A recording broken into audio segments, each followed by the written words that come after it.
Hello, everyone, and welcome to episode 4 of Military Grade Magic. They said we wouldn't make it, but here we are, 4 episodes deep.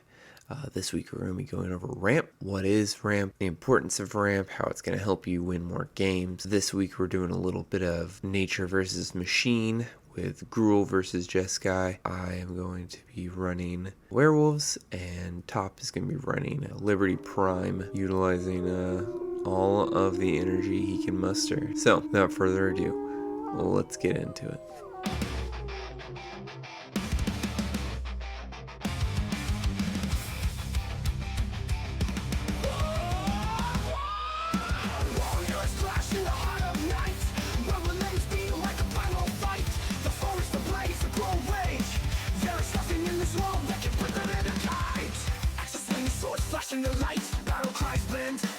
Alright, being recorded now.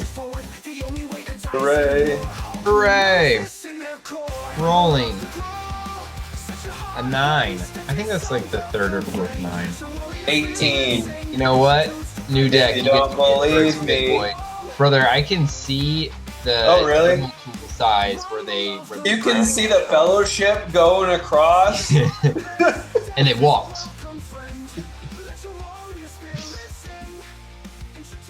Okay. Since I am up first, I'm going to go ahead and have this play a handy dandy mountain. Okay. Here we go. Draw for turn. Play Foresty Forest. And I'll pass. Draw. I'll do a Sulphur Falls enters untap because I control a mountain. Hooray. And I say go. Draw for turn.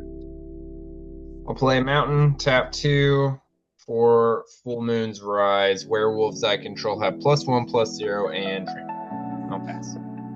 Do you have a day-night token to keep flipping and everything? I do. Oh, hooray. All right, another mountain. We'll do 3 for a Foundry Inspector. Artifact spells cost 1 less. Hooray. Okay. I go? Yep. Liberty Prime is a 5-drop normally, right? Correct.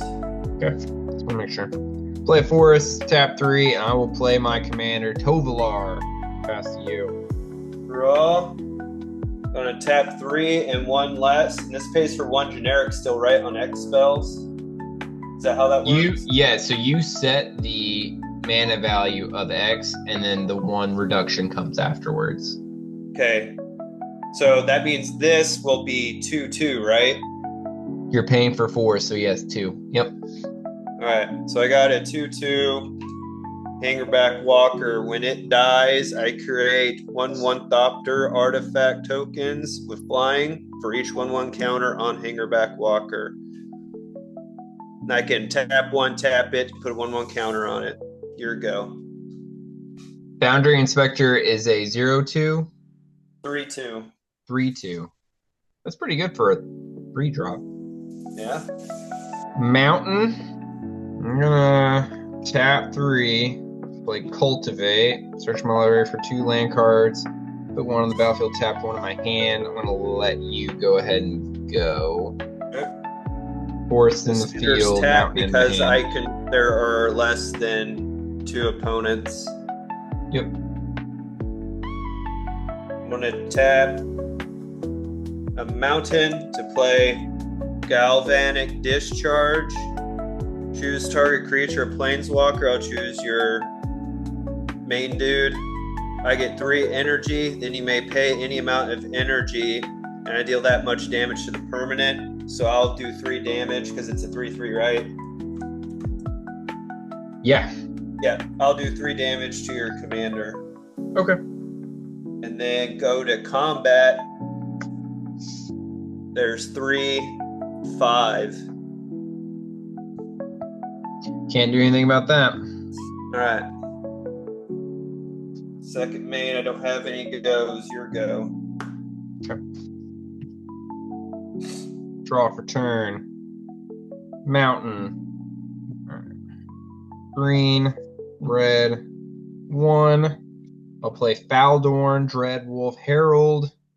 Whenever I cast a spell from exile or a land I control enters from exile, create a 2/2 green wolf token. And I can pay 1, tap her, discard a card, and exile a top card of my library, and I can play it this turn. And then I'm going to pay 3 for the first step of the Wombo combo to play Familiar Ground. I will pass. I'm going to tap 4. We'll play 1 with the machine. Draw cards equal to the highest mana value of artifacts I control.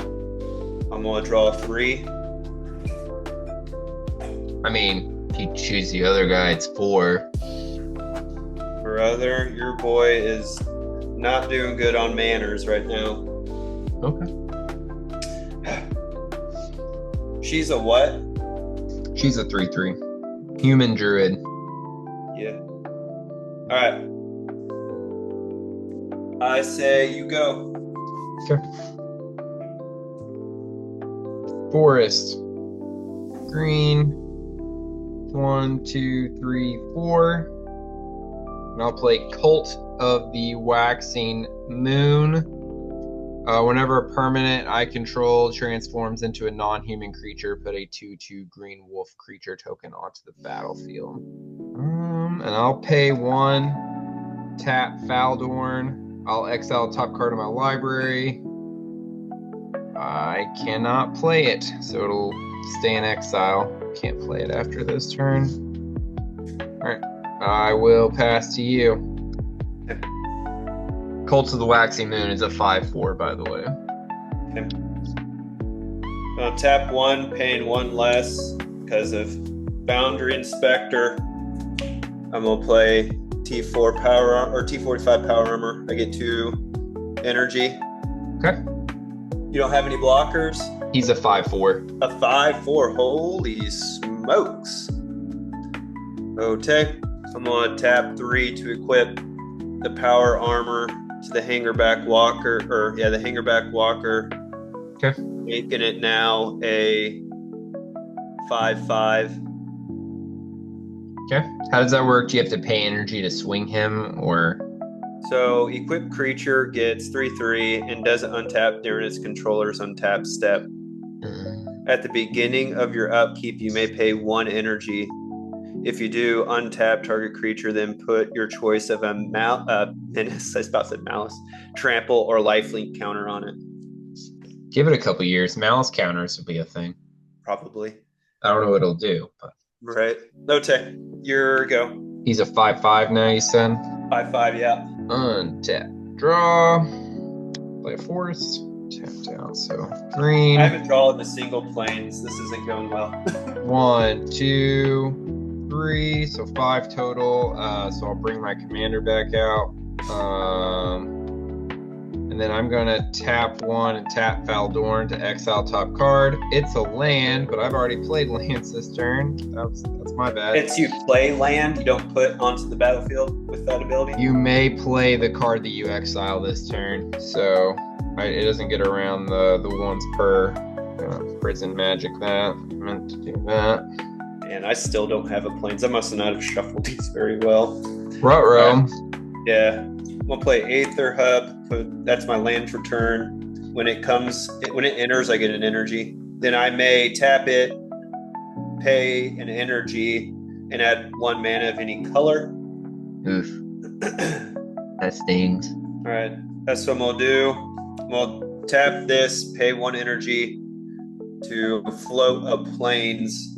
Use that plains to cast Guide of Souls. When another creature enters the battlefield under my control, I gain 1 life and get 1 energy. Nice. Whenever you attack, I may pay 3 energy. When you do, put 2/1/1 counters and a flying counter on target attacking creature, and it becomes an angel addition to its other types. So just word bomb it. I'm just so glad that Liberty Prime's going to be an angel when it smacks the shit out of me in a couple turns. We got 4 remaining. All right. I pass. Okay. Untap, upkeep, draw. Very good. Very, very good. I'm going to do that. I'm going to tap 4, play Hunt Master of the Fells. When this creature enters the battlefield or transforms into this version of itself, put a 2/2 green wolf token on the battlefield, and you gain 2 life. And then I'm going to tap 4 and summon Master of the Wild Hunt. At the beginning of my upkeep, create a 2/2 green wolf creature token. And I can tap him and tap all untap wolf creature you control. Each wolf tapped this way does damage equal to its power. Target creature. That creature does damage equal to its power divided as its controller chooses among the number of those wolves. So basically, it's just a giant fight spell. Okay. But with just wolves. Okay. You have a 3/2, a 5/5, and a 1/2. 1/2. Yep. I'll pass for now. All right. On your end step, pay 1, tap Hangerback Walker, put a 1/1 counter on it. Okay. During my untap step, I can pay 1 energy, untap Hangerback Walker, and I'm going to put a lifelink counter on it, which is going to be represented by this. Okay. Come on, planes. I hate you so much. So much. Gonna tap 4. One of them being blue for Robo Brain Warmind. Its power is equal to the number of cards in my hand. When it enters the battlefield, you get an amount of energy equal to the number of artifacts you control. When Robo Brain attacks, I can pay 3 energy to draw a card. I currently have 1, 2, 3, 4, 5, 6. And you get 3 energy? I get 3 energy, so I'm up to 4. A creature entered, I gain 1 life. I gain 1 life. You're at, what are you at? 37? I'm at 37. Oh, shoot. We're just doing singlesies. All right, so I'm at 41. And I also get another one of these. Whenever you attack, you may pay 3 energy. If you do, put 2 1/1 counters on target creature. Your go. Okay. Untap. Sorry? Oh, I was doing the Yu-Gi-Oh! Your move. Oh, I see. I just have the Gruul War chant howling in my ears right now. I'm so pumped. All right, I'm gonna stagger my upkeep triggers. I get my wolf first from him. Okay. Then Tovolar is gonna trigger. I control 3 or more wolves, so I'm going to transform all my werewolves. Okay. Tovolar and Huntmaster of the Fells both flip. When Huntmaster of the Fells triggers, it does 2 damage to target opponent and 2 damage to target creature that player controls. So I'll do 2 damage to your Guide of Souls. In response, Okay. gonna tap this 1 less because it's an artifact. I'm gonna flash in Silver Shroud Costume to give Guide of Souls Shroud Until end of turn. Okay, so you still take the 2. Yes. All right, my triggers are still going off. Was that the end of your responses? Yes. Before I keep going. Okay, 2 of my wolves transformed, so I get 2 of my humans transformed into non-humans, so I get 2 more wolves. Okay, now I can start my turn. All right, draw for turn. Not what I wanted. I'm gonna pay 1, tap Faldorn, exile. It's a land, so I'll play my land. So I get another wolf.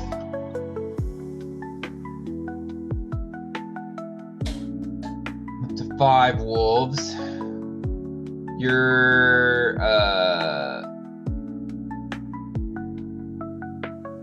your guy with the power armor attached to him, he's a 5/5. He is a 5/5, yes. And your robot that you just played is a 6/5. Okay. Oh, no. 1, 2, 3, 4, 5. It is now a 5/5. Or is it when it enters, it's that much? It's an asterisk. It should be rolling. Yeah, it's rolling. So he's a 5/5. I feel like whatever I do right now is going to decide whether or not I win or not. Big brain plays. 1, 2, 3, 4, 5, 6. No, that's not right. 1, 2, 3, 4, 5, 6. All of my mana. It's an 8 drop. Yeah, you're tapped out. I'm going to play Alpha Brawl. Target creature an opponent controls does damage equal to its power to each other creature that player controls. Then each of those creatures does damage equal to its power to that creature. So I'm going to target your robot with the all the counters on him with the power armor attached to him. So he's going to attack all of your creatures, and then all of your creatures are going to attack him.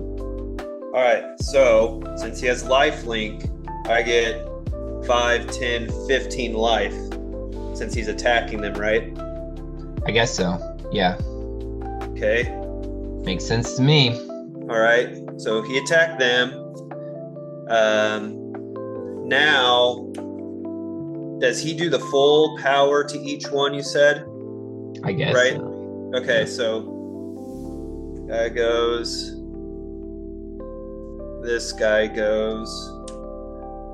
And he has Shroud. He can't be targeted, right? He's not being targeted. It's like a blanket effect. Okay. To each creature you control.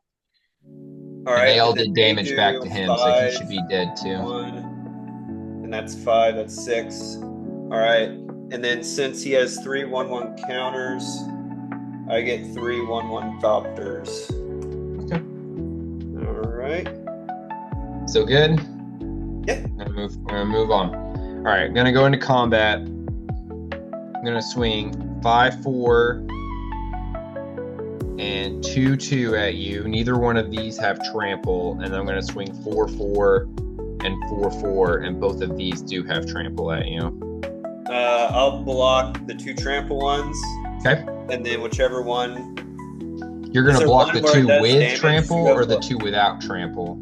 The 2 without trample are getting blocked. Okay, that's what made sense to me.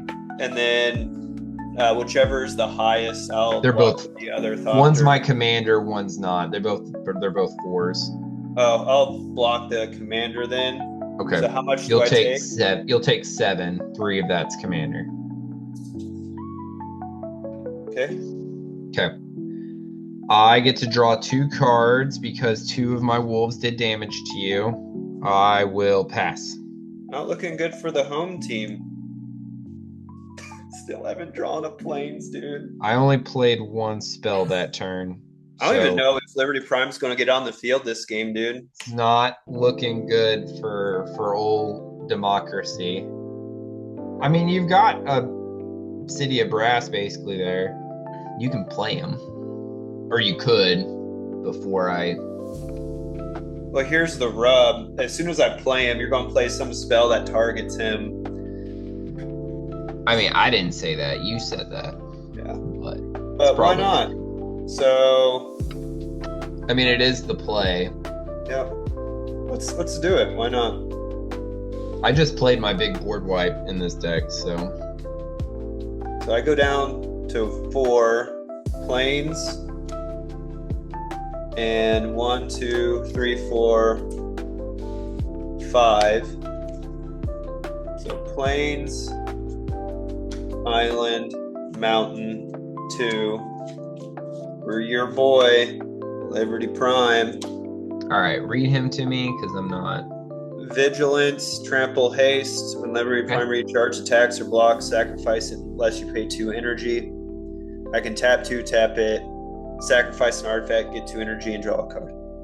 Okay. All right. Well. Now I got 4 2/2 wolves right here. I'm gonna swing an 8/8 with trample. Right. I'll use 2 energy to do that. I'll block with 4. I'll block with 4 2/2 wolves. Okay. So we should move each other. Yep. How you play? That's all I can do. You just played the one spell, right? Yes. Stays night. Untap. Upkeep. On my upkeep, I get another wolf from Master of the Wild Hunt. I'm gonna draw. I'll pay 1, tap Faldorn, exile top card. Oh, baby. I've been looking for this card. It's just on theme for tonight. I'm gonna tap 4 and play Gruul War Chant. Here we go.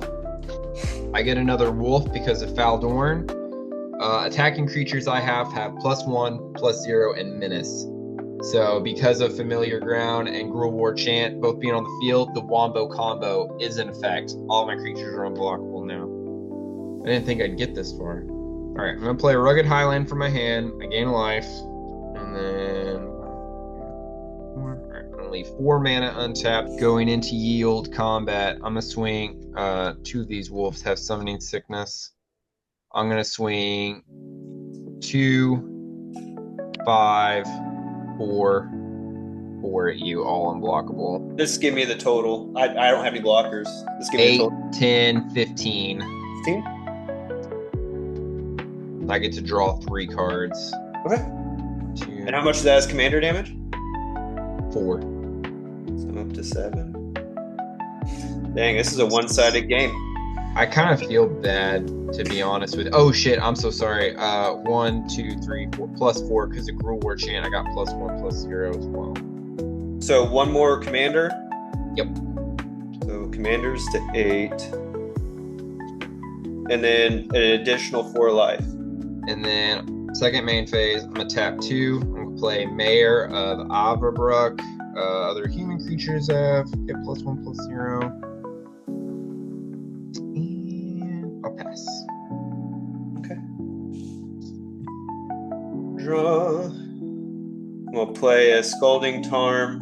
I'm gonna lose a life to find a island or a mountain. Yeah. We'll find something that has a fucking Plains Pip in it. But you've gone this whole game without one. Plateau. It is a mountain. Okay. Enter untapped. I haven't paid my life, so I'll lose my life. Ote. How many tapped lands do you have? I have 2 untapped lands. No. How many total tapped lands do you have? Sorry. 1, 2, 3, 4, 5, 6, 7, 8. Hooray. This is gonna go into our show for the day. What now? Ramp is our topic. Yeah, this is perfect for the show. You're gonna see my favorite ramp spell right now, and the one perfect. that I'm gonna be talking about. So you said you have 8 tapped lands, right? That's what they tell me. So I'm gonna pay 1, 2, 3, colorless 4, 5. 2 of those are a mountain. Pay Mana Geyser. Add a mountain. Okay, My all right. favorite ramp spell. It's a good spell. Mana Geyser. I have 8 floating red. Be enough to summon old boy back. Yeah. So plains, blue, and a mountain going to 7, plus 4 going to 3 for my boy. Liberty Prime recharged. I'm going to use the other 3. The good thing about him, since he doesn't tap, I don't have to untap it during its untap step, and I can keep it. What does he become? He becomes an 11/11. All right, hold on. I don't know if I can allow that. Okay. Yeah, that's all right. So before he equips, Okay. tap 2. I'm gonna play Moonlit Hunt. I'm gonna choose Liberty Prime, and I'm gonna have all of my wolves do damage equal to their power to him. 2, 4, 6, 10, 14 damage. Well, I guess I could have waited till afterwards, but 14 damage to him. Okay. All right. I pass. Just swing for the fences and you got her, my man. I just feel like I'm beat. Like, I don't feel bad for playing the game. I just feel like I'm not getting a good showing of Liberty Prime for his first game. Like I said, I think like a solid 10 games is what you need to do before you even make a change to it. I need to do my upkeep triggers before I do anything else. I get a wolf. I have 27 life. I don't know if you see that. So, or 26. I don't know if I can kill you this round, but we'll see. I'll do my best. Put me out of my misery, please. You played 2 spells, so all my creatures transform back into their human forms. What? Yes, I did play 2 spells. Mana Geyser and your commander. Yep. I'm not going to take them out of the sleeves because Tovolar's ability, as soon as I go to my upkeep, if I control 3 or more werewolves and or wolves, I go back to my form. So, okay. These trigger. I'm just letting you know that the triggers happen.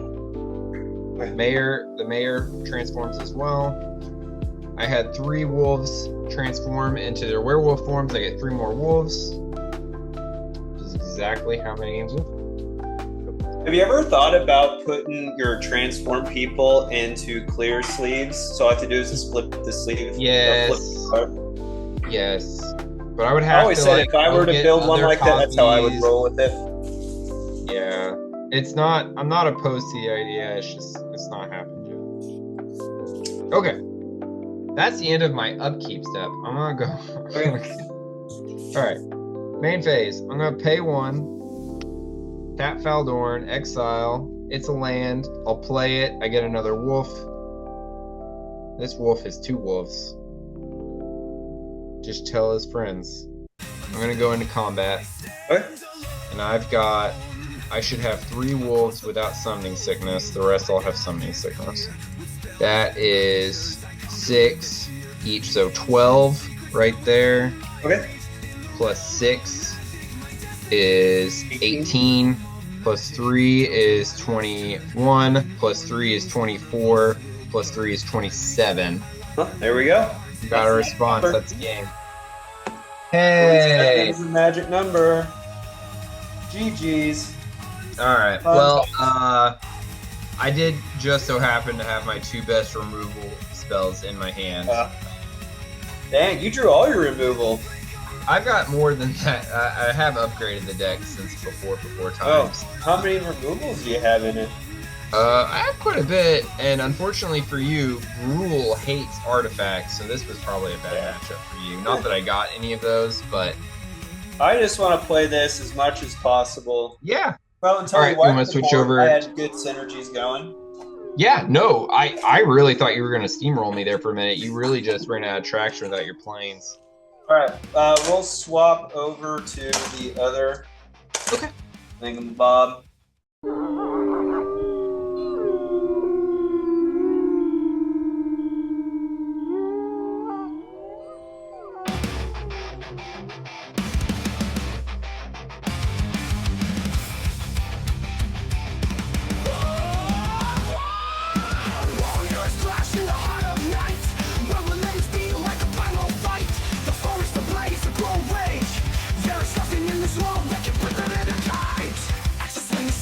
In the light, battle cries blend, a symphony of might.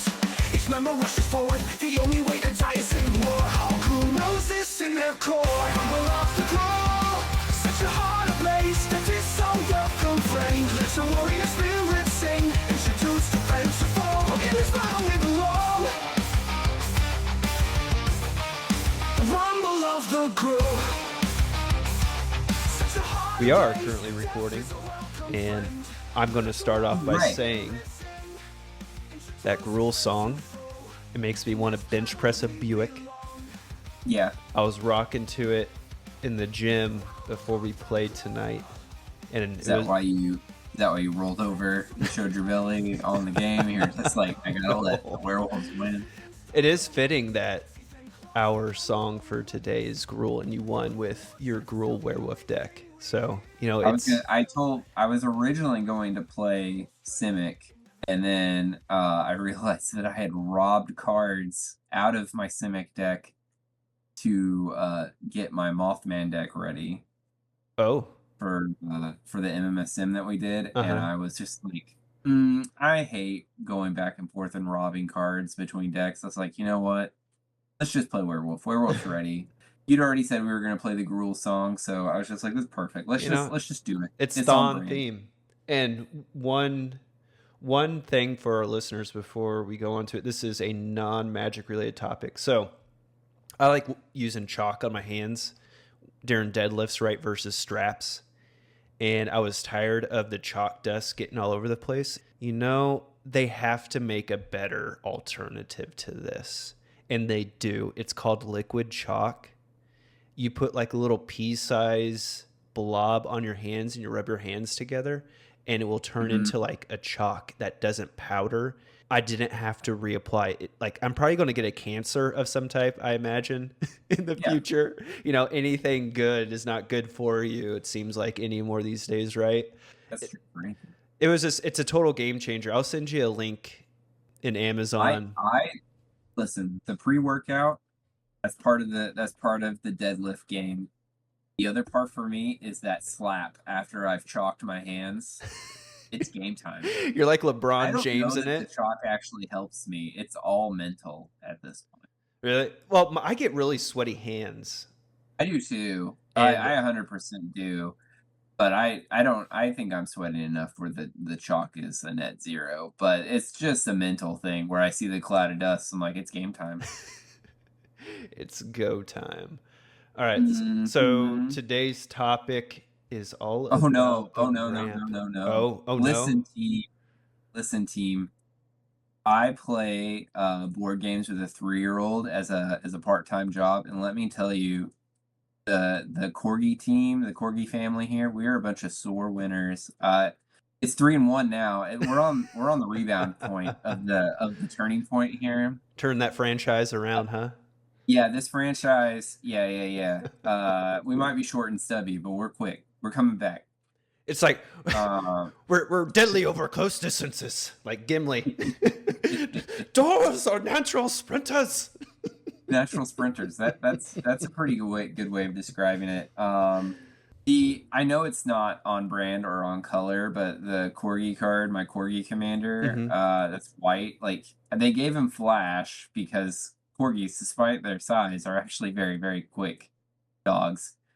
But they should have given him haste, and I know flash is a little bit more on brand for a white spell, but I was just like, come on now. Haste is more of a red. It's a red mechanic. Yeah, I don't know any mono white spells that have it, but it just seems like it should have been. It would have been too easy. Anyway. Yeah, lifelink and flash, I'd say, are your two Plains-esque. No, the reason I'm bringing it up is not to gloat. Although, if no, go ahead, you've earned it. No. I'm setting this joke up here. So my 3-year-old loves Candyland, and I have to cheat to make sure that I lose at Candyland every single time we play. I have to fish out the licorice, make sure I get reset back to the back. So anyway, I go through all this effort to cheat to make sure that he wins, and then when he beats me, he starts like taunting me. Oh no! It's gonna catch up eventually when he's 6, 7, 8. He'll get it back. But anyway, no, I'm not. The reason that I'm bringing it up now is because the topic of today's episode is the reason that I was able to win. Ramping it up. Yeah. You were mana drought. If for those of you that listened to episode 3.5, that was one of the quiz questions. You were mana drought on planes, and really just in general, you didn't really. You were kind of behind. I think three land cycles behind turn order is how it came at the end. I only had 7 total lands, and that's kind of run par for the course, I guess. Technically, planes now have a couple bangers that allow you to fetch planes if your opponents. But it's my Fallout deck, Flavor's a thing. You know what I mean? Maybe this episode we can learn some good ramp spells for you that maybe will help turn the tide. Yeah. You know what I mean? I think to set a baseline here, we should define what ramp is. And you I being think the green player of the group, I'm gonna let you take that one. okay. There is a little bit of debate in the Magic the Gathering community. This might be a chief hot take. Did you ever play hot takes, any of the schools you've ever been in, or army, anything you've ever done? Have you ever played hot takes? Not anything called necessarily hot take, but It's like an icebreaker that I've played in most of my schools. okay. It's like everyone's allowed to say something that it's their hot take, and you're not allowed to judge them. So I'm going to give you my chief hot take, and you can either take it or leave it. That's fine. You don't have to believe me, but I'm going to give it to you. You know what I mean? Does that Sure. make sense? Yeah. So mine is always that I don't believe in carbon dating. I think I think it's a phony science. I don't think the science backs it up. And everybody in the comments, yeah, whatever, you do the research. You tell me. It doesn't make any sense to me. All that I've read up on it. So that's my hot take. Carbon dating BS. Look it up. Stop being sheeple. Anyway, but for ramp, more importantly, what we're talking about today. So I've heard people say, and this is directly to one of our soldiers from the last MOB we were on, because he was asking us about this the other day. I've heard people say Evolving Wilds, Paramorphic Expanse, Myriad Landscape, those are all ramp spells, and they're not. Those are especially Myriad Landscape. Throw it out of your decks. It's useless. But Evolving Wilds and Terramorphic Expanse are mana balancing. They help you if you have a 3 or a 4 color mana deck. They're going to help you make sure that you get all of the colors that you need. I still don't think they're good. If you were running I'm throwing something wild out here. So if you're running a green, red, blue deck, but 80% of your deck is green, you should be running 80% forests. An Evolving Wilds or a Terramorphic Expanse may help you pull the mountains or islands that you're looking for to make sure your deck can run efficiently. That is not ramp. You're balancing your mana pool to make sure you can get the lanes you need. They call that mana fixing in some circles as well. Yes, mana fixing, mana balancing. I think you'd be better off running more dual lands versus an Evolving Wilds Terramorphic Expanse. But I'm not building your decks for you. You're doing that. This is just my take to you. During our game, Pop played Mana Geyser. I do not consider Mana Geyser a ramp spell because this is why it's a one-time. It's like hitting the nitrous. It's like Dark Ritual, where what's the one that's on the Game Changers list? It's a 1-drop. Jessica's Will. Yeah. Well, Jessica's Will's not 1-drop. Well, it's X amount to how much you have in your hand, right? That's how much red mana you get. It's a 1-drop for you to play, and then it's how you get however much mana is in your opponent's hand. Or cards are in your opponent's hand, sorry. Those are a one-time spell. They will help you get ahead in the early game, but it is not a ramp spell per se. It's just like a nitrous, a surge, mana surge. You can put whatever label you want to on there. They're really good. I run them in most of my non-green decks because you need to get ahead of those green players. But that is not ramp. Same can be said, and Corgi deck disagrees with me, but all of your medallions and your crystals from the Final Fantasy set, your cost reduction, I am very leery about leaning on those as my ramp because A, they can go away very quickly, and B, unless you're a mono, I'm trying to remember, Moose, that was his name. Moose was running a mono white equipment deck last game, and he was running Pearl Medallion. That makes perfect sense to me. It's synergetic with the deck. His deck wants a lot of artifacts on the field. Pearl Medallion's an artifact? Check. It's reducing the cost of white. White's the only thing he's running? Check. Perfect. Makes perfect sense to me. Run it.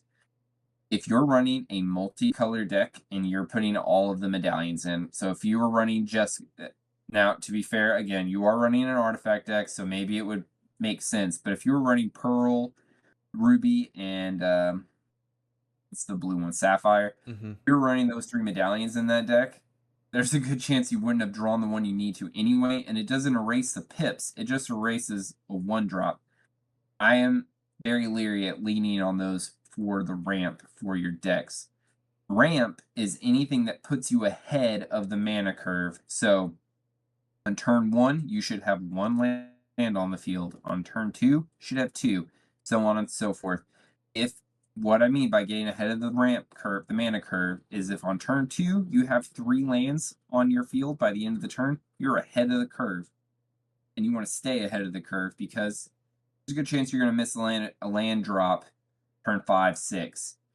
The odds of you drawing, unless you're just drawing crazy amount of cards, you're probably going to miss a land drop. So you want to get ahead of the curve on the front of the game so you don't feel the effects as much at the end. It sounds really simple, but if you boil the game down, and we went over this on one of our the podcasts we were listening to from the Command Zone, the down and dirty is whoever has the most mana to spend on spells, they're probably going to win the game, unless they just crash out, burn out too quickly. But you can.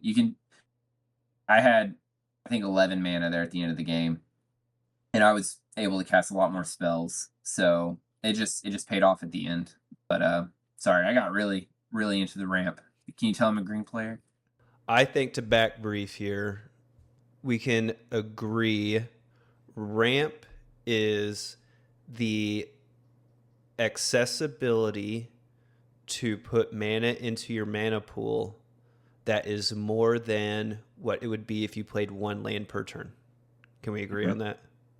Absolutely. Okay. Now to go to, I guess, now let's go nuanced here. Go even further. Is ramp, is it only associated to lands then? Or no, because like so your, mana your rocks, Soul Rings, you would say your mana rocks. Absolutely. Okay. Yeah, I would 100% agree with that. I'm looking at my Liberty Prime build. My standard is 10. 10 sources of ramp, 10 sources of card draw. That's like a staple in all my decks. So that means 1 in 10 cards on average, right? That you draw. Yep. So on turn 3, you should draw either a card draw or a ramp spell. And card draw can draw you into ramp, or it can draw you into your mana, however you want to look at it. Being white, red, blue, red, white, and blue for Liberty Prime, not having that accessibility to green kind of limits you in a way, right? Because I asked chat, hey, what are the top 10 ramp spells for Commander? What would you think number 1 would be? Top 10 ramp spells for Commander? Did you tell it you were white, red, blue? No. I just asked in general, what are the top 10 ramp spells? Oh, man. I mean, I'm going to say they're all, your rampant growths, your 3 visits, your far seeks, all that fun stuff. Okay. If you were to pick, like, what is the number 1 ramp spell in Commander, what would it be? Great Hinge. Close. Soul Ring, anyone? I mean, I guess. I imagine it's pulling this information from some site, maybe EDH Rec, where it says Soul Ring is like the most put in ramp card into the decks. So it goes Soul Ring 1. It is probably one of the most powerful cards in all Magic. It is a net positive in terms of mana generation, just playing the spell. Number 2 was Arcane Signet. Makes sense. It's a 2-drop mana rock. By mana rock, we mean artifact. It is a 2-drop artifact, 2-drop mana rock that taps to add 1 mana of any color of your commander's identity. How your command. I'm gonna guess number 3. If it's not Chromatic Lantern, I'm gonna be a little.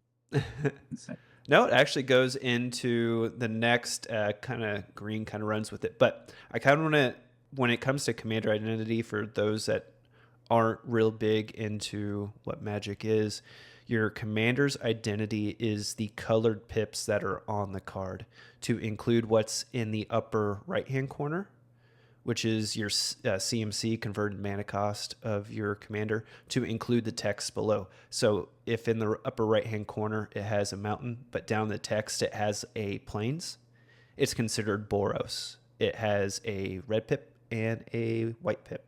So Arcane Signet can tap for either.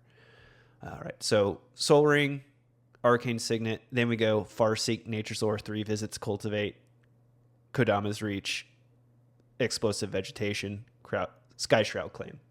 I'm almost guaranteeing it just pulled these from EDH Rec, right? Because me, if I have green in my deck, I'm throwing in those. Why not? You know? Yeah. Lands are... You got on to how mana rocks are very vulnerable to removal. You got your farewells, you got your wipes, cleansing novas, and then you have the return to natures. And there's a couple other, like green is really hates artifacts, right? Gruul really, really does, because red and green both have monocolored targeted enchantment and or artifact removal. Yeah, I actually, when I run green, I actually don't run Soul Ring, and I know that sounds blasphemous, but I don't have Soul Ring in this deck, and I try not to run hardly any artifacts in my Gruul deck because I have a lot of destroy all artifacts. Yeah, I mean, it makes Destroy all sense. enchantments. Makes sense, right? So like, keep it. I don't want to, I don't want to step into the lane of fire. You know what I mean? Okay. For what I'm gonna blow up, that doesn't do me any good. So All right, so we established mana ramp is having the ability to put into your mana pool more mana than if you paid 1 land per turn. Then we went into mana rocks. Would you consider things like Phyrexian Altar, things like Kark Clan Ironworks, and there is another one, sacrifice a creature, get to generic mana. That's escaping me right now. Would you consider those ramp? in an aristocrat style deck, yes, right? You're looking for an excuse to sack creatures so that you can get your payoffs. You might as well get mana out of it too, or card draw, or whatever. Ashnod's I Altar would say, is what it's called. yes, yes, that's correct.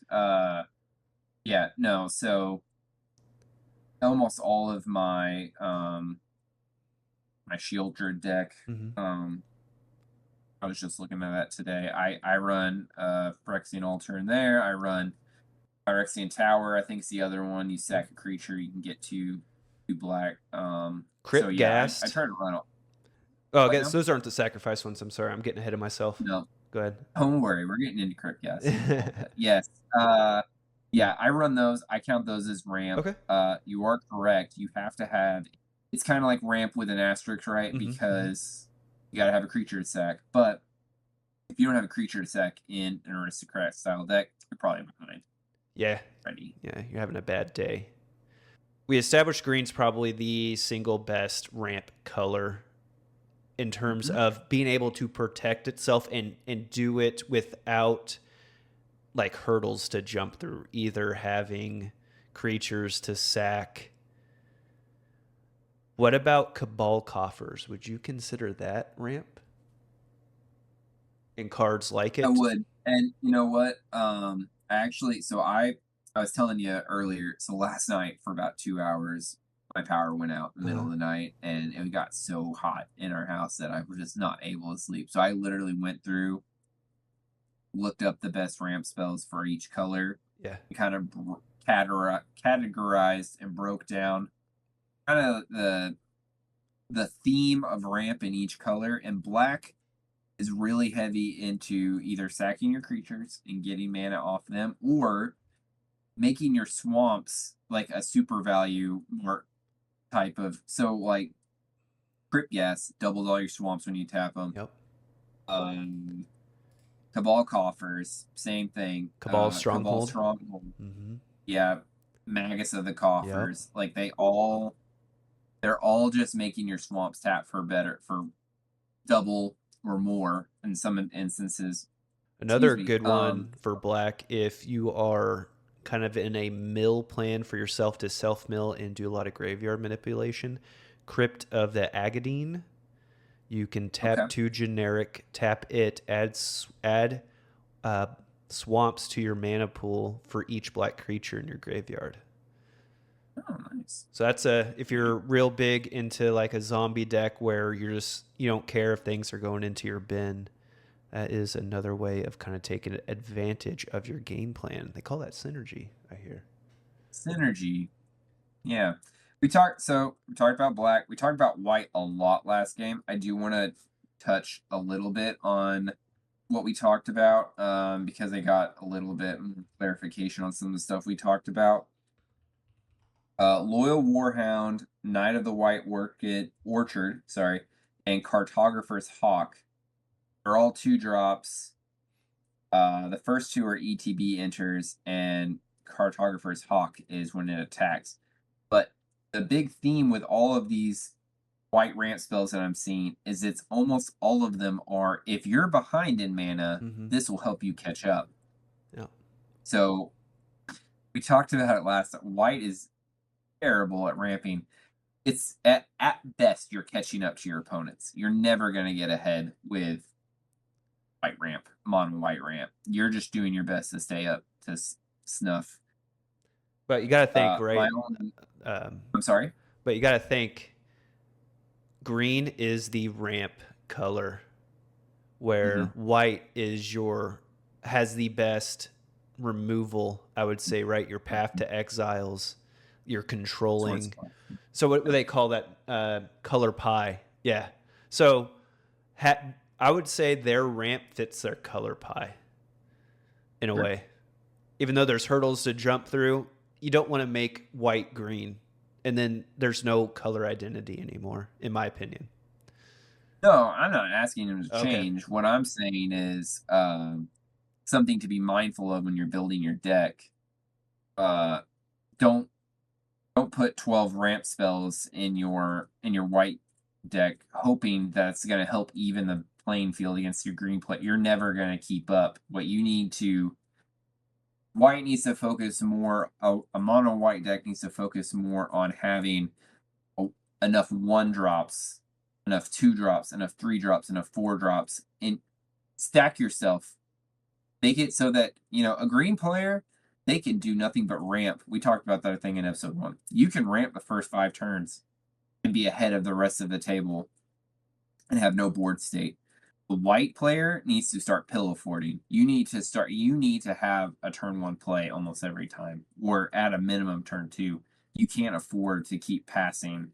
You need to be stacking up your board state. And that's my opinion again. I think white has a lot of 1-drop creatures, and they might be 0/1s, but they give.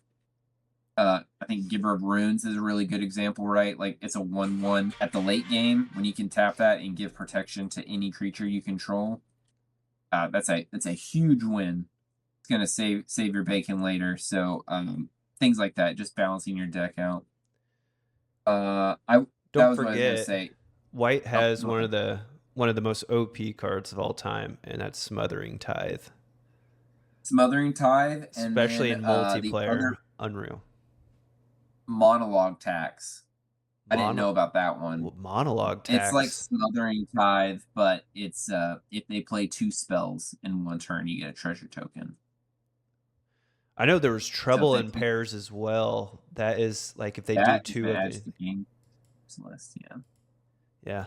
So it's interesting. Okay, you said you looked up each color, right? So we've gone through green, white, and black. We've gone through colorless. Green, obviously. What about blue? Let's hit blue next. What did they say blue was? Blue is really weird. Obviously, they have a lot of synergies with artifacts, so they have a lot of tap 1 for, you get mana equal to the amount of artifacts you control. Obviously, Urza, High Lord Artificer, turns all of your artifacts into mana rocks. But a lot, my brain at 2 a.m. put together was situational ramp. They have a lot of you can tap this creature for blue if you're paying for an instant or a sorcery, or if you're paying for a kicker cost, or if you're paying for whatever. They have a lot of mana like that. Does that make sense? Yeah. It's you have to be very specific what you're looking up when you're building your deck.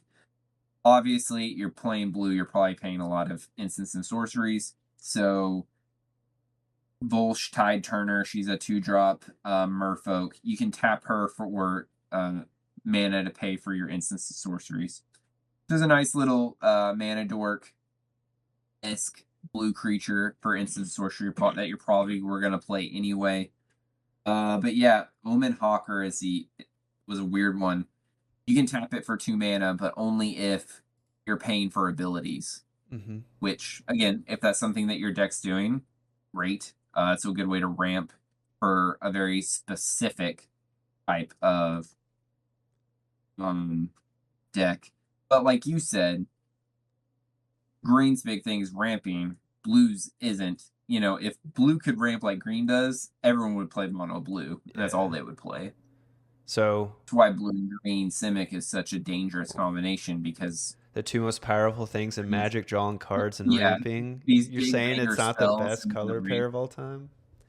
I think so. I'm looking at my Braids mono blue deck, and I did find go ahead. a new favorite blue ramp spell. Oh, go ahead. What is it?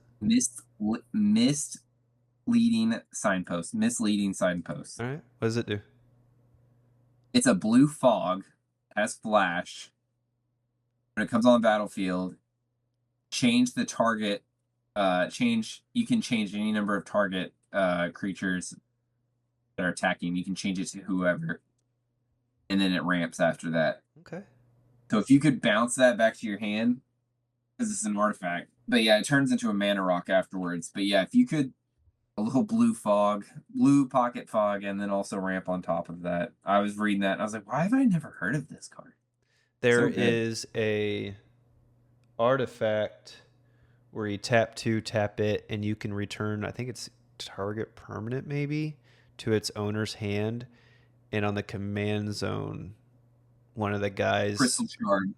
Yeah. He was able to. We were talking about. Yeah, it's a really good bounce spell. In my Braids, one of my favorite ramp spells, it's not really, I mean, technically it is a spell, but ramp artifacts is Extra Planar Lens. If you were to run this with a snow-covered island, because who runs snow-covered islands? How it reads is you imprint it when it comes into the battlefield, where you may exile a target land you control. So you lose a land with this. However, whenever a land with the same name as the exile card is tapped for mana, its controller adds 1 mana of any color that land can produce. So it taps for 2 now. All your snow-covered plains tap for 2.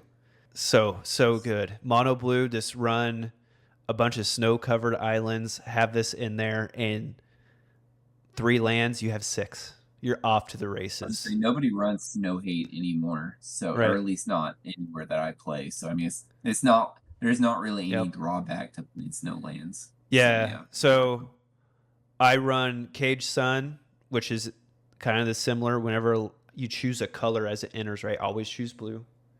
It gives benefits to your creatures, but whenever a land's ability causes you to add 1 mana of chosen color, you add an additional. So if I have both of those onto the battlefield, now all my plains or all my islands are tapping for 3. And then you get the last one out there, Power Gauntlet enters, you choose a color. But this one affects the entire board though. So if you have blue, whenever you tap a basic land, again, it has to be basic on this one, you add another pip. So if I have all 3 of these out, my snow-covered islands tap for 4 mana apiece. It's so crazy. I mean, that's about as good a ramp as you're going to get. Oh yeah, I think that's as good as it gets.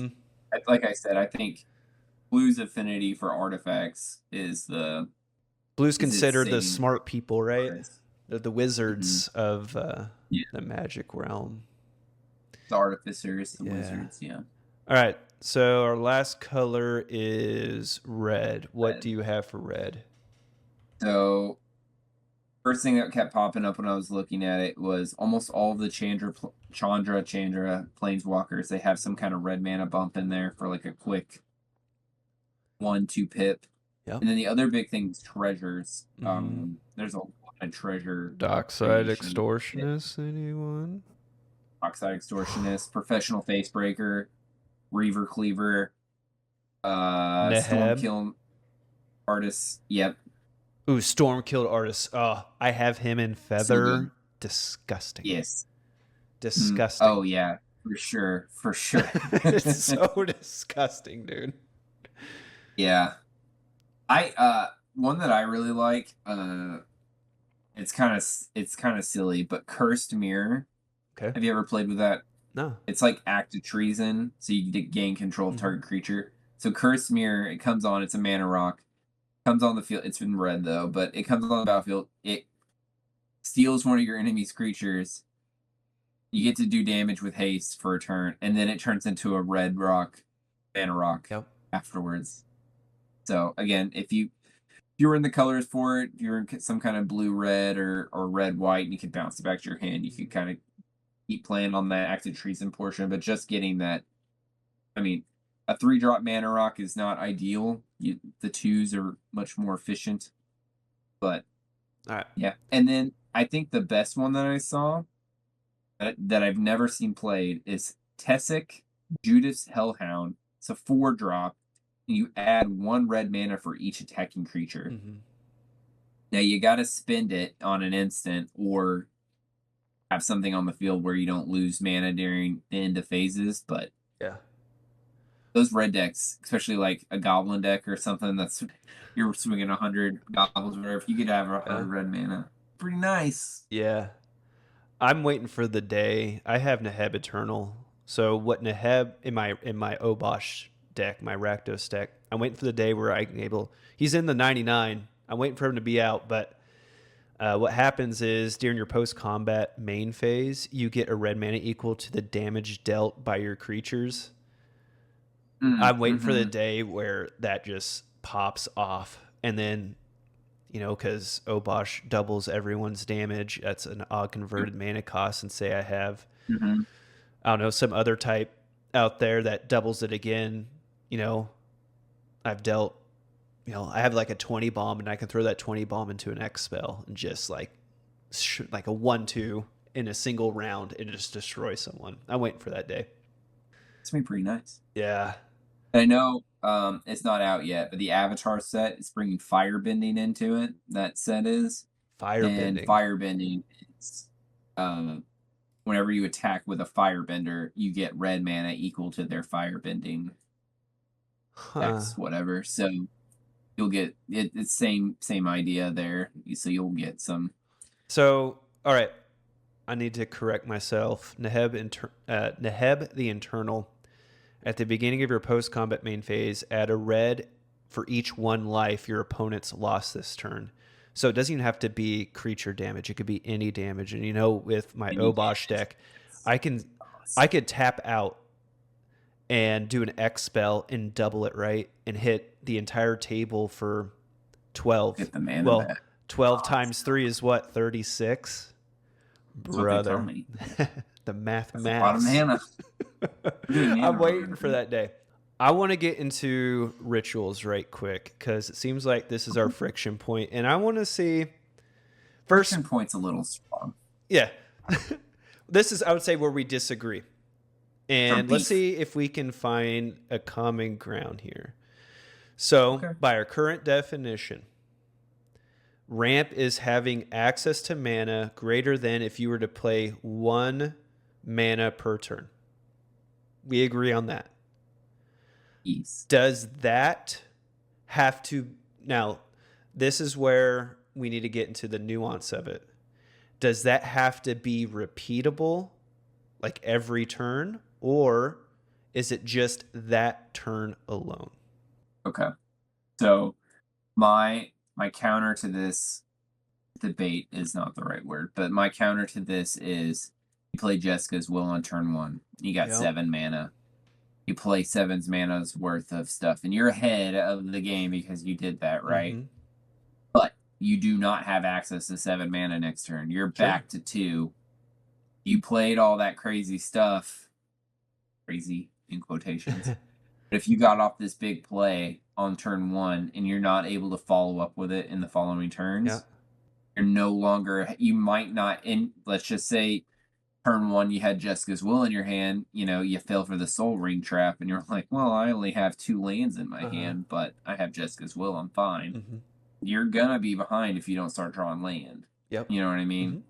So I would say, again, it's a form of ramp, but I would not count it as into your ramp pool because it is not sustainable. It's a one-time get you ahead of. Now, Mana Geyser, the way you played it this turn, you got, 8 mana off of it? And that's with just you. If it would have been in a table of 2 more on there, that could have easily been 24, absolutely. Mm-hmm. And I had some big bangers in my hand, but I could not. I couldn't play them because I was mana screwed. I could not believe. Yeah, like I said, but yeah, just playing a 3-drop, 4-drop Mana Geyser. Mana Geyser's 5, a 5-drop. Yeah. So it's like playing 5 and getting possibly 30 mana off of it, which that's really highballing it. But like if you get all of that mana off of that, that pays for itself. Worth it. But like I said, gotta have the gas for it too, right? Gotta have the cards in hand. Yeah, well, so okay, and just to use our game, right? You used Mana Geyser to get Liberty Prime back out. Excellent play. You swung him, and he immediately died. Got jumped by a bunch of wolves. It happens. But you didn't have the gas to play him again if the turn came back around, you know what I mean? Like it was over. So that's my whole thing. Well, and now your commander has 2 more. But here's the bit.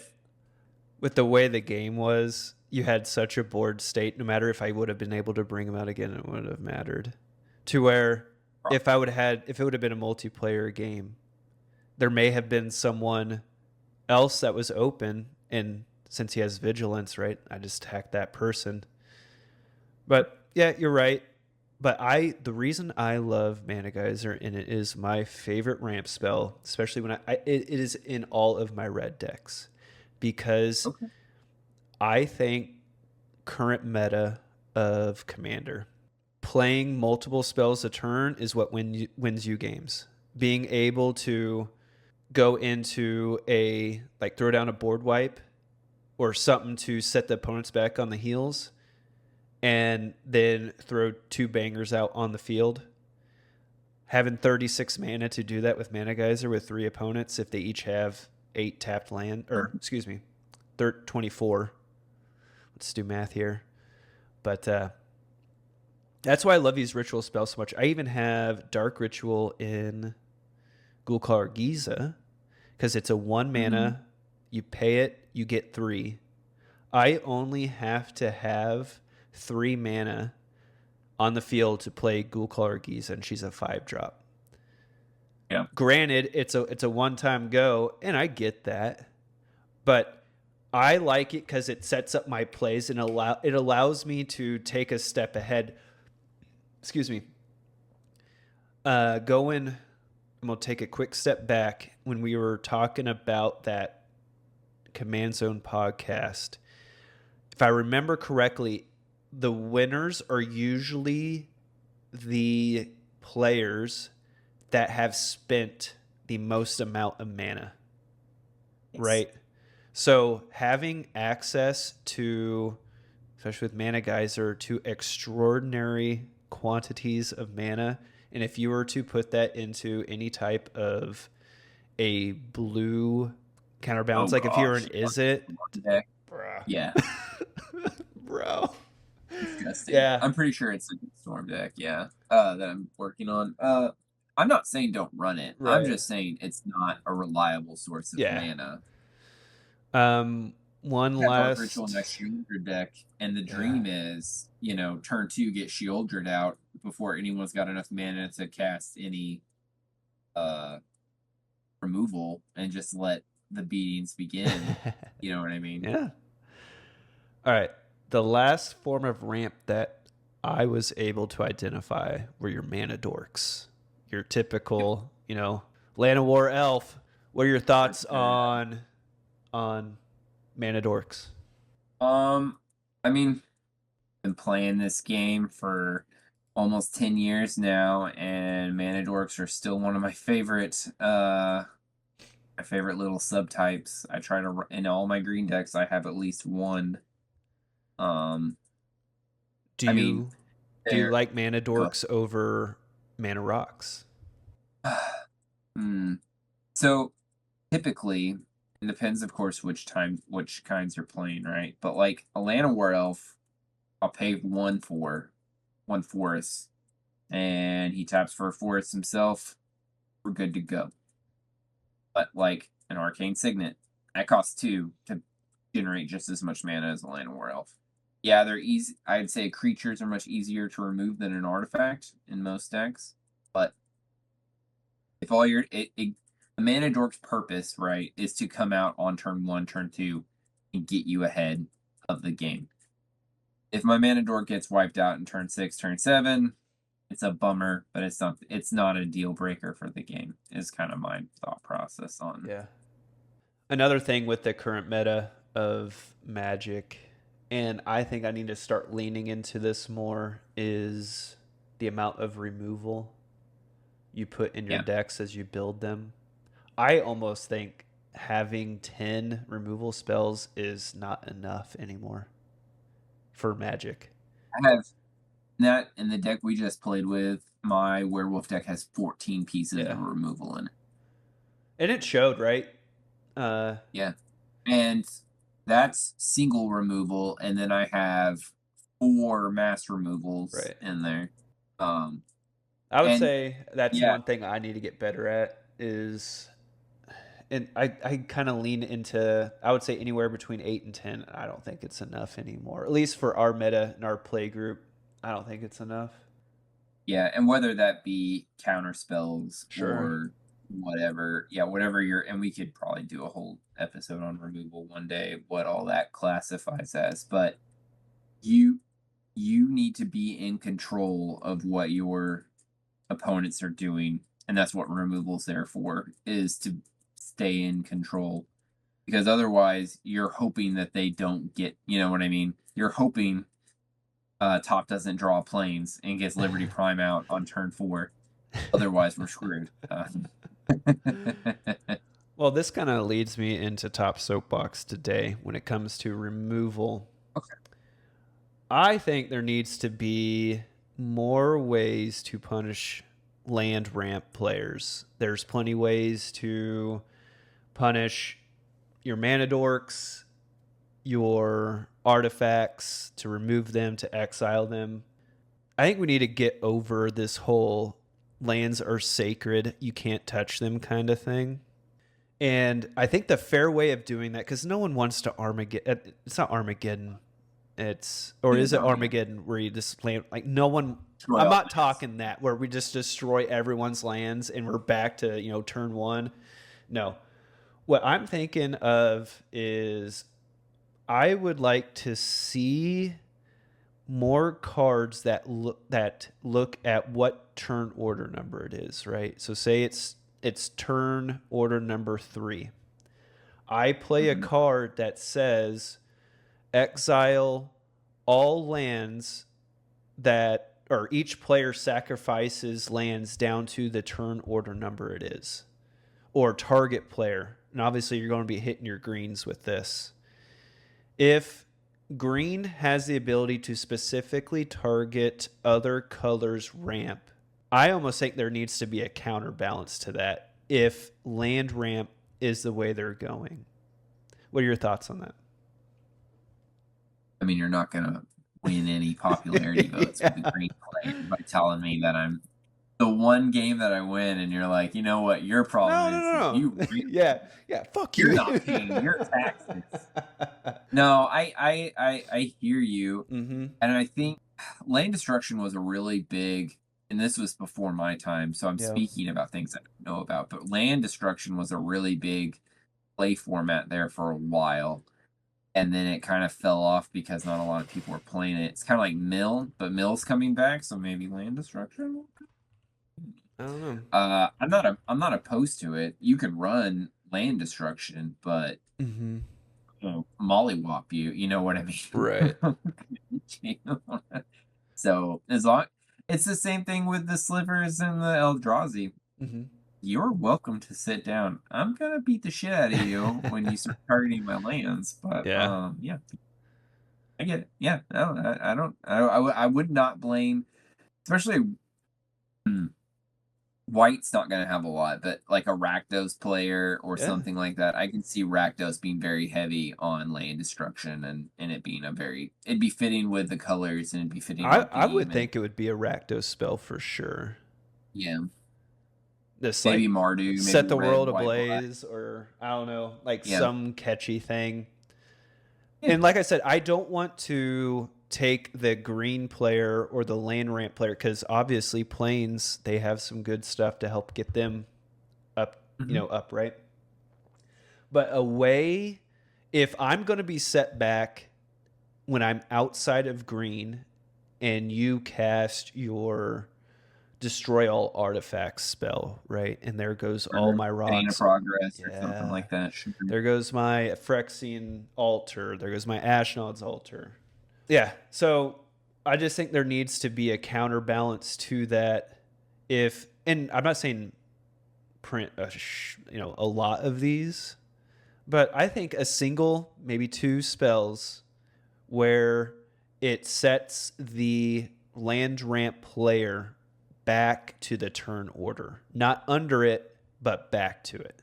I think that would be a good balance to that because green, if you're in a green creature deck, brother, there's so much green creature draw. Yeah. We were talking about that Selesnya game. Yeah. So green, I would almost say, is the most well-rounded color out of all five colors between being able to ramp, being able to draw, and having good creatures to close out the game. If you were to go into, I might get my pie graphs out that show all my green decks. Yeah. Any deck that I own that I've even theory crafted that has any green in it is over 50% of the deck. Yeah. Regardless of how many colors are in there. Just because it ramps the best. It's usually got the top heavy creatures that are going to close out the game. And like I said, I lean green anyway, so it makes sense to me. But yeah, I think any deck that has green in it, the more green you put in it, the better your deck's probably gonna. Sure. Okay. My personal opinion. So that closes out top soapbox. Do we have a corny Corgi market minute? We do, but let's do our ad read first. Oh, okay. What's up? What we got for today? What's your favorite MRE? Favorite MRE? Southwest Southwest black beans. That is so good. My favorite one's the one that I pull out of the box. It's whatever one that is. That's my favorite one personally. But to each their own. That's fine. What if I told you that our today's sponsor is going to change that? Okay, I'm curious.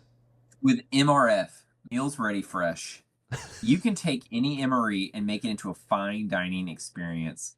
MRF believes that the only thing stopping an MRE meal from being a great meal is your imagination. For the low price of $29.99 a month, MRF will send you a handcrafted chef-quality meal card to help transform your MRE into a real treat. You can only use your government travel card, and when you sign up, you'll get 10 free packets of Patriot cookies. As a bonus offer to our listeners, Meals Ready Fresh is offering to use the code MGM at checkout, and you'll get 3 starter kits for MRE such as meatball marinara, beef shredded in barbecue sauce, and chicken chunks. On day 1, no extra costs. If you're not completely satisfied, they'll send the gut truck out to you immediately. Ooh. My man. Gut truck is what I'm all about. Gut truck. I've not seen a gut truck in a while, and it makes me sad. At biomed school, there was always one right outside that little shopette, and they had the best breakfast burritos. I'm pretty sure we put his grandkids through college, man. There would be a line during first break, and you had to rush there, otherwise you just wouldn't make it. I did not eat out of that truck the entire AIT because I was like trying to be a good little soldier and save my money. Graduation day, I thought that would be a good day in my dress uniform to, Okay. to eat my first and only of those. And I almost cried because like I cannot believe I did not eat this every single day. This is what I was missing out on the entire time. This is why everyone else was filled with joy the entire time.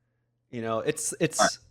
those in our service members out there. It's the little things that really add up, and a good gut truck. Oof, Desert Diamond Thursdays. It's like chef's kiss. Mm-hmm. Dang. Okay. All right. You ready for your Corgi Finance Minute here? Let's what we got?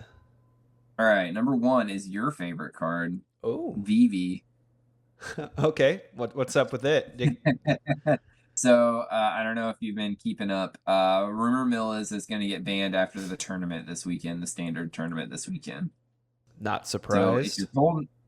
So if you're holding on to any VV cards, you probably should have sold them already. It's tanked in price in the last month or so. Start of the month, we were sitting at about $41, and now we're sitting at just over $30. So big crash. Probably going to crash again. So if you're wanting to build a VV Commander, I would suggest just waiting another couple weeks. It'll probably be $10, $15 at the rate it's going. Even though they're not banning the real problem, and that I'm not even a standard player and I'm mad about this. Agatha Soul Cauldron should be banned, not VV. That's a personal hot take there. But yeah, VV. Keep your eye out on that. It's probably going to be dropping again here real soon. It gets banned after this weekend. So be on the lookout for that. Okay. What else we got? Okay. Number 2. I've been singing way before we did this podcast. I've been talking about how this card is going to keep going up in price. Ooh. I said that, not doing any of the research. So before the Final Fantasy set dropped, this card went up 3,000% in price. Okay, if it was a penny, 3,000% isn't too terrible much. It's not. It was about a quarter. Holy smokes, 3,000%. Was it $100 now? No. Go ahead. We can do the math later. I'm just going off what TCG is saying. It's a 3,000% climb. Anyway, it's Moon Mist, so it actually is on theme with the werewolf episode. Ooh. Explain what Moon Mist is. Moon Mist transform all humans, prevent all combat damage that would be dealt this turn by creatures other than werewolves and wolves. So because of the back half of that card, people are like, oh, this is a werewolf card, no big deal. But in the Final Fantasy set, there was a huge number of flip cards. They were humans that transformed into something else on the back end, on the backside. So Moon Mist actually triggers them too, even though they're not werewolves. Same thing with the Spider-Man cards. Moon Mist will turn all of your Spider-Men into their Spider Person forms for 2 mana. Instead of, what was it we talked about with Moose last week? Eddie Brock flips into Venom for like 7 or 6 mana. You can do it with 2 with Moon Mist instead. It's been climbing ever since Spider-Man was announced. I don't see it stopping anytime soon, so Moon Mist right now is running for high end. People are saying a little over $3, so you can probably get it. Get one if you don't already have it. You're just gonna keep climbing. Looks like flip cards are in right now, so probably gonna get some more of those. So, okay, bye, as they say. You have that in your Gruul deck that you played? Yes, because my werewolf deck was originally a standard, I have 4 of those cards, so I'm just sitting on them. I'm just like, this is my retirement plan. That's right. I actually, when Final Fantasy was at its peak, right before it came out, there was a lot of at my local game store. I was trying to get people. I was trying to sniff out who was trying to build a Terra deck, see if they needed a Moon Mist. The art Anyone. on at least this one I'm looking at, man, that's Pretty sick. I hate building decks that my friends have, like similar ones, but I've always wanted a werewolf deck because I just love that art that they have for them. It's good art. I have a good. lot of the featured film art where it's black and Okay. white, like an old school movie. A lot of people apparently that set has like tanked because nobody bought it. Oh, the double feature, yeah. Yeah, They the double overprinted feature. it. I love it. I think it's great. Before we But move no, on, you go ahead. We're on I'm your gonna do the werewolf deck. final- Yeah, go ahead. I think we need to get you the clear sleeves, just so you can like flip back and forth on your cards. I need diddly squat gaming accessories. You know I need what? to buy I need to buy their sleeves. Has anyone bought within the last 30 days? Well, it hasn't even been 30 days yet, so we're still good. It's not Yeah, been I 30. would think. Yeah, we don't need a new I item cannot request. tell you. I think people just assume that I'm an officer and I would just approve. I've been getting so many requests for because you said you needed the first commanding officer, and people just been sending me. Hey, is it a good enough letter of justification? You know, is it? I've just been pushing it forward. I'm like, hey, you need someone higher up than me. Is the MFR formatted correctly? I'm gonna kick it back if it's not. Is it double spaced where it needs to be double spaced? No, say try a little harder. Yeah. All right. Okay. Go ahead. So next week, so this is the last week before, actually, if you're listening to this video podcast, whatever, it's probably Spider-Man weekend. Spider-Man's releasing right now. So my last little bit will be chase cards real quick for Finance Minute. Soulstone, obviously. That's a no-brainer. Base form right now is still $77. Okay. It's good. Nothing to sneeze at. The Thanos one, $2,300. Excuse me? That's what they're saying. And then the Mythic Rare version, it's textless. It's just the stone with the gold writing for the Soul Stone. People are putting in bids for, if you find this card, $10,000. I don't know that anyone's actually going to get that much money, but that's what they're saying. So I don't know if you heard the rumor mill regarding this set. So I watch Alpha Investments. He is a Magic the Gathering guy. And I guess he has heard that, or it may have been put out in other realms. Anyway, he had a video where it said this is going to be an unserialized set. And the collector's boxes like dropped from over $1,000 down. I think they're like $700.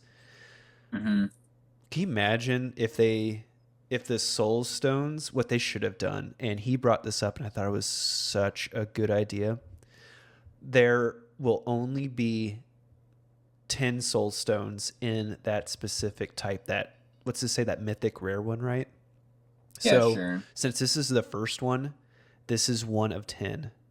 And you don't get the 2 of 10 until the next color, or the 2 of 5, right? Because there's 5 stones, right? So you only have a serialized card for each of the Soul Stones. So obviously the first one's going to be 1 of 5. The second one's going to be 2 of 5. The third one's going to be 3 of 5. I thought, it's like, man, if you wanted collectors to just back up dump truck some money and put it at your door, like, what are you doing? Yeah, no joke. I really think that they're trying to wash their hands from this set and be like, okay. You think so? Yeah, I think the headache that they've been having with the licensing and everything, I think they're just wanting to get it. They already promised it. They're getting it out the door. It's true. You see the secret layers that they just dropped as well? Oh, for the Play-Doh? Well, the Spider-Man, there's like 5 or 6 Spider-Man secret layer sets. No, I'm talking about, they just announced this week the Play-Doh secret layer set. Yeah, that's coming out with this like, they call it like a super drop or something. Yeah. Yeah, that one's for charity, going to some kids' charity. So if you feel charitable and you love Magic the Gathering, that Play-Doh secret layer, I think, is going to a children's charity. Half the proceeds. I've seen people talk online about because one of the cards in that set is Polyraptor. Uh-huh. And I know that's a It's one people are clamoring for. So if you get your hands on the set, you might be able to flip that poly wrapper and get some of your money back.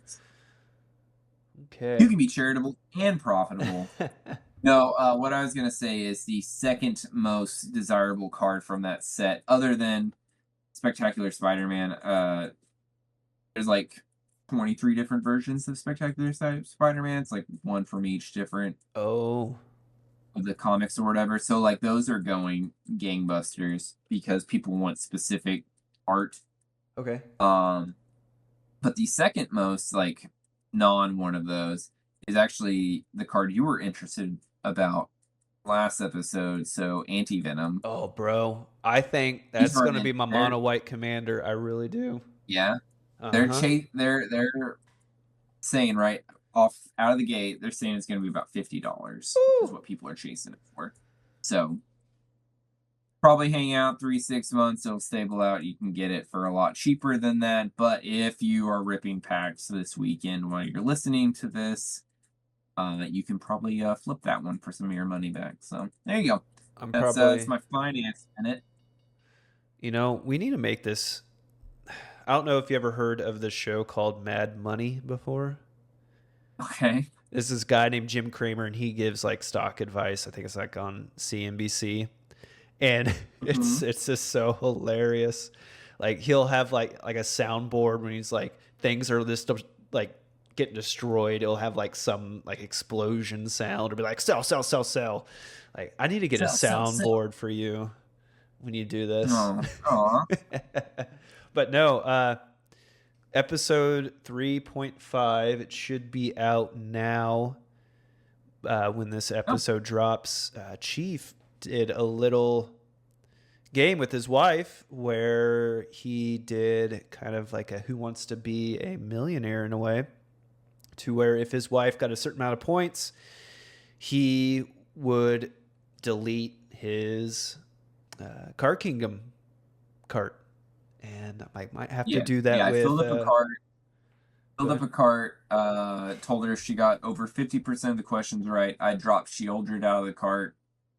And then, which we had talked about during the Proxies episode, it's one of the commanders that I hadn't gotten around to buying the actual card yet. And then I had a bunch of my mono green Super Friends deck cards in there. So it was a little over $160 worth of cards. So she was very adamant that she was going to do her best to.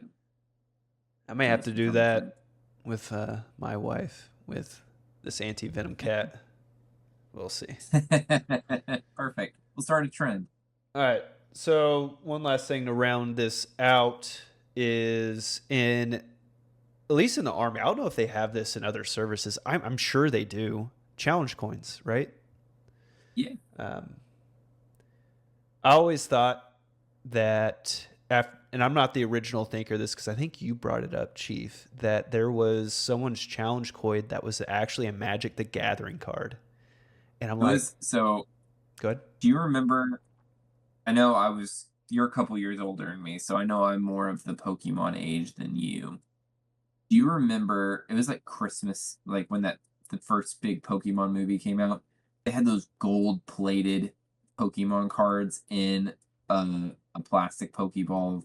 Ooh, do you remember that? Is that ringing any bells to you? I was a very poor child. Okay. My mom They shopped weren't for me at the real thrift store. Chill. I'm not saying this because I had one. I saw them in the store. Oh, you're like the kid at the Christmas store looking at the Red Ryder BB gun. Yeah. Yeah, I'm not that. Yeah, sorry. I'm sorry. I thought you were over here counting your gold-plated Pokemon cards. My bad. No. Scrooge McDuck. No, but anyway, just swimming in this world. I actually joined the Army by mistake. No. Oh man, I got completely sidetracked. Anyway, so this challenge coin, it's the same dimensions as a card, and it's got some heft to it. But yeah, it was he would this officer in the Air Force, he would once people found out that he was the wizard is what he was called, And that was what was on his challenge coin. It was the wizard, and it had all the colors on there or whatever. Anyway, and they would challenge him, and if you can beat me, you can have one of my coins. And anyway, so that was his big to do. Dude, that's like finding a secret boss in a video game. That is such a cool Right, way yeah. of doing it. You know, I really like that. But Yeah. so Mine was way less cool during the global medic because I still had some coins from our last MOB. I really liked I had yours. them on it. Huh? I really liked your challenge coin. Yeah, some Fallout inspired. It's a Nuka cap. Nuka coin, yeah, Nuka bottle cap, yeah. I had some of those in my pocket, and so I was I was after the index. And we were playing Magic, and I told one of these guys, he was the behavioral health kid there, and he was like, I want that coin so bad. I was like, all you gotta do is beat me in one game of Magic, and we played like 8 rounds, and he just could not get the sauce. I was like, I'm like half tempted to just give this to you, just because you're Out of just pity? really adamant you want it. Just out of pity. And he's like, no, I don't want it if I can't earn it by Oh, beating you. you know what? My man. Yeah, that's what I said. But yeah. All right, so I posed the question. Okay. I don't know if you've built it yet, but if you were to make a Magic the Gathering military challenge coin, what would you make? Like, what would it say, and what color identity and or abilities would it have? I feel like I would do Wooburg just for the sake of all the like just What's it'd be Wooburg? kind of weird. I feel like it'd be weird to have a Magic the Gathering coin that didn't at least have all 5 colors on it. That's just Oh, me Wooburg. Yeah, all personally. 5 colors. Yeah, that makes sense. Yeah. Okay. Sorry. Yeah. So that's just me. And then what would it say? I don't know. It'd probably be something stupid like do you know you can scoop at any time or something like that written around the edge of the coin or something. I don't know. That would be a good time. I hadn't really thought about. I know we talked a little bit on the MOB getting like a dual coin. Or like you and I had the 2 halves. You know, if we ever run a shop, like if we go on a MOB and it's you and I doing this, we have to do one. Yeah. For sure. All right, so if I were to make one, obviously Rakdos is my power animal. So Sure. it would be red, red, black, black, double red, double black for an 8/8. Because those of you who aren't privy to the enlisted numbers, your first sergeants are typically E8s. So it's going to be an 8/8 legendary creature senior listed advisor named first sergeant. The flavor text is going to say shit stops at the top. Well, like and that. I'm thinking the ability like tap target creature and like basically like you lock them up, right? You know, like put them at parade rest or tap target creature, you know, in That sounds like a white spell to me. Oh, yeah, you're probably right then. I don't know. Recall formation is what we'll call it then. Ooh, I like that. That's good shit. Surprised your analysis. That's Rakdos if I've ever heard it. And I'm a watch. Yeah. Oh man, All that's right. pretty good. Cool. Well, anyway, Chief, I think we are. Oh, I have one more. Okay. I had one Go ahead. more. So we were talking last episode about dream commanders. If I could dream one up. I was thinking about it when I was throwing my Super Friends deck together. I really think 4 color pips, black, red, green, blue, and then make it like a Hydra god or something like that, and then just make that like the be all end all Hydra deck where it's something that just really glorifies X drop spells. So anything that I don't know, and I didn't get too far into it, but I was just like, man, I was thinking about that today. I was just like, man, that would be if I could you just gave me the reins, because Hydras have been my favorite tribe And I've tried to make them work so many times. But at the end of the day, it's just like, it works better without the Hydras, unfortunately, which is a real bummer to me. It 'Cause is. I love the concept of the Hydras. So I think if I could get all 4 of those colors wrapped up in there and somehow in the commander text let that wrap up, letting an X spell glorify what we're doing, I think that would be my dream commander. Okay. Most excellent, my friend. Most excellent. Okay. Well, we are over an hour.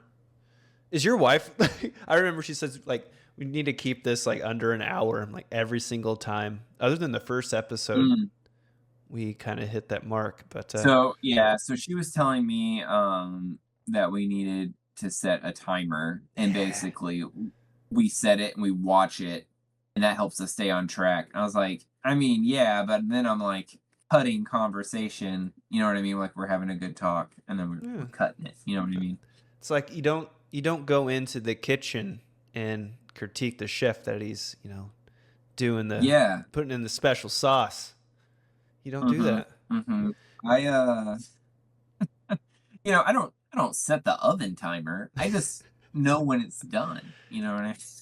It's like, I know we're going way off on tangents here. So I make protein drinks, right? And I throw a whole bunch of stuff in it. And my wife's like, I want you to make me a protein drink how you make yours.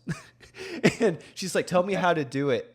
And so I taught her, and there is no measurements for anything. I just throw them like, yep, that looks right. Throw it in there. Yep, that looks right. Throw some other thing in there. Yeah, that was add a little more. Like it's, it's all about the feels. It's all about the feels. I got you. Anyway, so it's where we roll the outro music, and Chief, I'll let you take it from there. Oh, okay. Yeah. So if you stuck around this long, thank you so much. If you're listening on Spotify, please give us a good rating. If you're a YouTube listener, like, subscribe, all that fun stuff. If you're exclusively one or the other, just hop over to the other one and just put likes and stuff on there. If put it on your work computer and just set to listen to all the episodes and stuff on both things while you're at work over the weekend. We're trying to pay bills. We owe very important people a lot of money. So anything you can do to help us out, we really appreciate it. The Pinkertons are going to come get us. I did give the sponsor this week my government travel card information off, so I can't get access to it anymore. It's a real concern. I'm sure it's fine. Anyway. May need to call Citibank on that one. Let your card manager know. Thanks, Tom. I'll take that. I got you. All right. We'll talk to you all later. See ya. We're all tapped out. We all tapped out. Bye. Set your heart ablaze to this song, welcome friend. Let your warrior spirit sing. Introduce the friends to fall. In this battle we belong. Rumble of the groove. Set your heart ablaze. Death is a welcome friend. Let your warrior spirit sing. Introduce the friends who fall. In this battle we belong. Rumble of the grow.